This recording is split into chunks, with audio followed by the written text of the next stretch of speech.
আসসালামু আলাইকুম রহমতুল্লাহি ওবরকাতুহু আলহামদুলিল্লাহ ওয়াসসালামু আলা মাল্লা নবী ওয়া বিসমিল্লাহির রহমানির রহিম। ওয়াদা ইবনে সামিত রাদিয়াল্লাহু আনহু থেকে বর্ণিত বা ইয়া উ রাসূলুল্লাহ সাল্লাল্লাহু আলাইহি ওয়াসাল্লাম ক্বালা বা ইয়া নাহু আলা আন লা নুশরিকা বিল্লাহি। আজকের বক্তব্যের বিষয় হলো আকাবার বায়াত।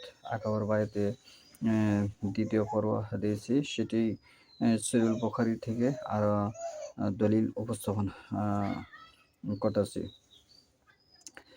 যেমন উবাদা ইবনে সামিত রাদিয়াল্লাহু আনহু বলতেছে যে উবাদা ইবনে সামিত রাদিয়াল্লাহু আনহু হতে বর্ণিত, তিনি বলেন, আমি ওই মনোনীত প্রতিনিধি দলে ছিলাম যারা রাসূলুল্লাহ সাল্লাল্লাহু আলাইহি ওয়াসাল্লামের কাছে বায়াত গ্রহণ করেছিল। তিনি আরও বলেন, আমরা তার কাছে বায়াত গ্রহণ করেছিলাম জান্নাত লাভের জন্য, যদি আমরা এই কাজগুলো করি এই শর্তে। যে এই শর্তগুলো শুনে এক নম্বর হচ্ছে লা নুশরিকা বিল্লাহি শাইআ, আল্লাহর সাথে কোনো কিছু শরীক করবে না। শব্দ হচ্ছে কোনো কিছু। নুশরিকা, আল্লাহর সাথে কোনো কিছুকে শরীক করবে না। শরীক সম্পর্কে আগে আপনারা বুঝতে হবে শরীক কীভাবে হয়। সূরা ইউনূসের 18 নম্বর আয়াত পড়ে দেখুন।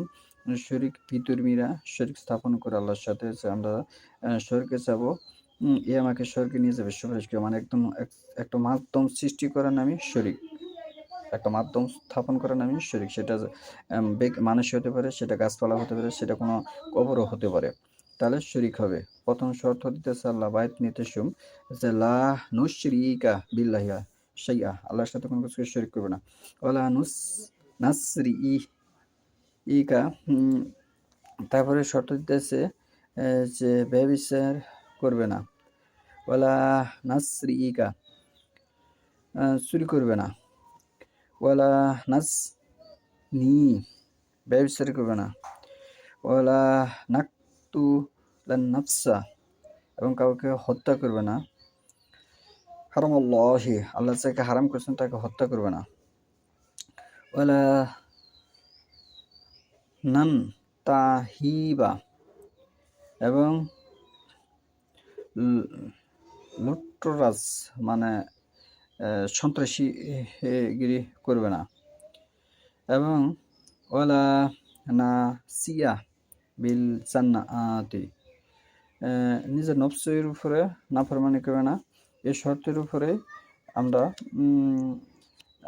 জান্নাতের আশায় আমরা আল্লাহ রাসূল সাল্লামের কাছে বায়াত গ্রহণ করলাম। আর যদি আমরা এর মধ্যে কোনো একটিতে লিপ্ত হই, তাহলে এর ফয়সালা আল্লাহ তাআলার উপর। এই হাদিসটি পাবেন আপনি 3893। ঠিক অনুভাবে বায়াতের আরেকটা হাদিস পাবেন আপনি 3892।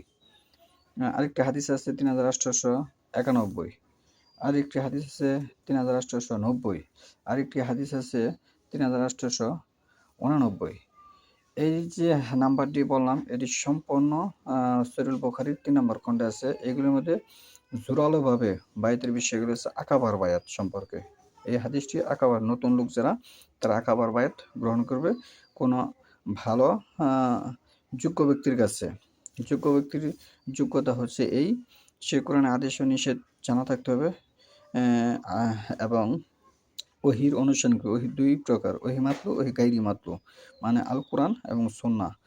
তার জানা থাকতে হবে যে তাৎক্ষণিক সে ফতোয়া দিতে পারে। যেমন ধরে নেন, বোঝানোর জন্য আমি নামটা উপস্থাপন করছি, ডক্টর জাকির নায়েকের মতো ব্যক্তির হাতে বায়াত আপনি হতে পারবেন। বাংলাদেশে ধরেন আসাদুল্লাহ গালিব স্যারের মতো যোগ্য ব্যক্তির কাছে বায়াত হতে হবে। আবেতবে কোনো মানুষের কাছে বায়াত হওয়া যাবে না। এবং বায়াতের সিস্টেমটা ইসলামী খেলাফত থাকতে হবে বাংলাদেশে। যেমন রাষ্ট্র পরিচালনা করে হ্যাঁ, এমপি, মন্ত্রী, ওয়ার্ড পর্যায়ের ব্যক্তি চলে আসবে এইভাবে, চেয়ারম্যান এইভাবে চলে আসবে। এই সিস্টেমটা বায়াত আপনি হতে পারেন এই হিসেবে।